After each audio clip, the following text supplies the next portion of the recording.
नमस्ते मेरे प्यारे प्यारे बच्चों। Welcome your Hindi class. मैं हूँ आपकी टीचर मीनाक्षी।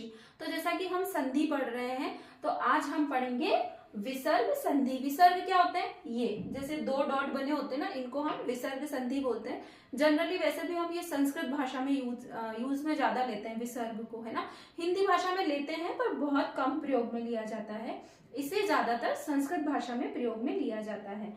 अब देखिए, इसमें विसर्ग संधि किसे कहते हैं? विसर्ग के साथ साथ, देखिए, विसर्ग के साथ साथ स्वर या व्यंजन के मेल से जो विकार उत्पन्न होता है ना। अब देखिए, विसर्ग के साथ साथ जैसे विसर्ग जो होते हैं, देखिए ये है विसर्ग, है ना।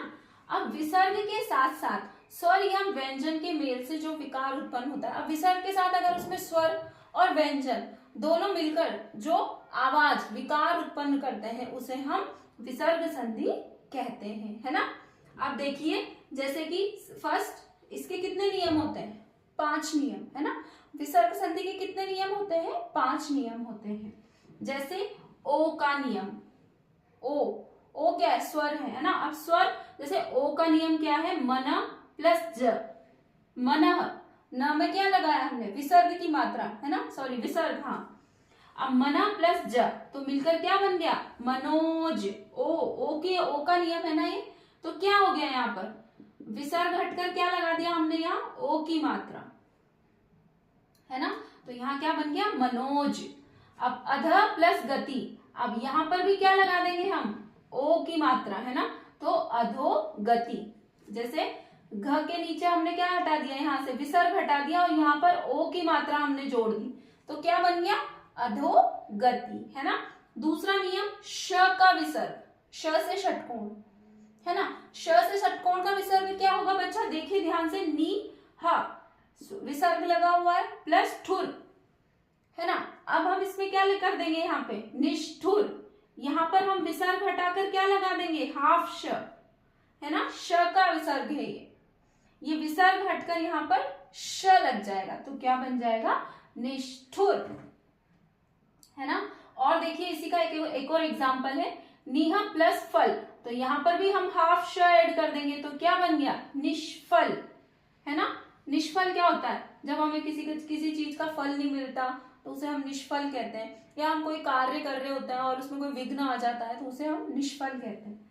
श का विसर्ग, श से शलजा, इसका नियम क्या है? देखिए, या निह प्लस च, तो ये हटकर क्या लग जाएगा? यहाँ पर श, है ना, तो क्या बन गया यहाँ पर? निश्चय, है ना। आप देखिए, फोर्थ, स का विसर्ग, है ना, स का विसर्ग। अब स का विसर्ग का क्या नियम है? देखिए, नमः प्लस ते, तो यहाँ पर ये विसर्ग हटकर यहाँ पर हम हाफ स यूज करेंगे, है ना। ये स का विसर्ग है, इसमें विसर्ग भी आता है, लेकिन हम यहाँ पर क्या करते हैं? हाफ स ऐड करते हैं, है ना, तो क्या बन जाता है? नमस्ते। नमस्ते कैसे करते हैं? ऐसे, जैसे कि मैं करती हूँ जनरली आप लोगों को क्लास में, है ना, तो इसको करते हैं नमस्ते। हम अपने से बड़ों को नमस्ते करते हैं, है ना। पुरा प्लस कार, तो पुरस्कार, ये हटकर यहाँ पर क्या बन गया? हाफ स, तो पुरस्कार, है ना, इस तरह से। अब जैसे 5वां नियम क्या है इसका? र का विसर्ग, है ना, क्या है ये? र का विसर्ग। अब देखिए, निह प्लस आशा, तो क्या बन गया यहाँ पर? निराशा। अब यहाँ पर हमने क्या ऐड कर दिया? रा, है ना, और यहाँ का ये आ हटाकर हमने क्या कर दिया? निराशा, है ना। ये र का नियम है, र का विसर्ग, है ना, निराशा। नेक्स्ट, दुह प्लस बल, तो क्या बन जाएगा? दुह, तो दू का विसर्ग हटकर र, है ना, तो र की मात्रा हम ऊपर की तरफ लगा देंगे, ये र की मात्रा, है ना, तो दुर्बल। अब ब हमने लिख दिया और इसमें र की मात्रा लगा दी और ये ल, दुर्बल। इस तरह से बच्चों ये विसर्ग संधि के 5 नियम होते हैं, आप इनको याद कर लेना अच्छे से। और विसर्ग संधि किसे कहते हैं? विसर्ग संधि विसर्ग के साथ साथ स्वर या व्यंजन के मेल से जो विकार उत्पन्न होता है उसे हम विसर्ग संधि कहते हैं, है ना बच्चों। तो अब हमारा, बोलते बोलते थक जाते हैं, तो अब हमारा संधि का टॉपिक खत्म हो चुका है ना। हमने पूरी संधि पढ़ ली, स्वर संधि, उसके 5 भेद हमने पढ़ लिए, व्यंजन संधि पढ़ा, आज हमने विसर्ग संधि पढ़ा, है ना। तो अब संधि का टॉपिक खत्म हो गया है सॉरी। तो अब हम नेक्स्ट टॉपिक देखेंगे। सैटरडे संडे में हम जनरली एक्टिविटीज और स्टोरी टेलिंग करते हैं। प्लीज आप स्टोरी, मेरी मोटिवेशनल स्टोरी होती है, आप उनको लाइक भी किया कीजिए, उन्हें देखा कीजिए और उन्हें अपने जीवन में उतारने की कोशिश करना। उसमें मैं बहुत अच्छी अच्छी बातें आपको बताती हूँ, है ना। और जो संधि का टॉपिक है इसे आप अच्छे से रिवाइज कीजिएगा, ये बहुत इंपॉर्टेंट टॉपिक होता है, आपको आगे जाके बड़ी क्लासेस में भी यूज आएगा, है ना। तो आप अगर अभी सीख लेंगे तो आपको आगे थोड़ा और इजी हो जाएगा इसे सीखने के लिए, ठीक है ना।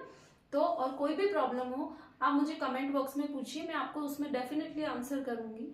और कम्युनिटी बॉक्स में टॉपिक से रिलेटेड मैं क्वेश्चंस डालती हूँ, मैं शॉर्ट्स वीडियो अपलोड करती हूँ, तो आप उनको भी चेक कीजिए और मेरे चैनल को लाइक, शेयर और सब्सक्राइब कीजिए। और प्लीज जो मेरे अनसब्सक्राइबर हैं, प्लीज प्लीज प्लीज मेरे चैनल को सब्सक्राइब भी कीजिए, और ताकि इससे आपको नोटिफिकेशन मिल जाएगा मेरे वीडियोस का। तो चलिए मिलते हैं अब हम नेक्स्ट क्लास में, तब तक के लिए बाय बाय चिल्ड्रन, और सब्सक्राइब करना बिल्कुल मत भूलिएगा। तब तक के लिए बाय।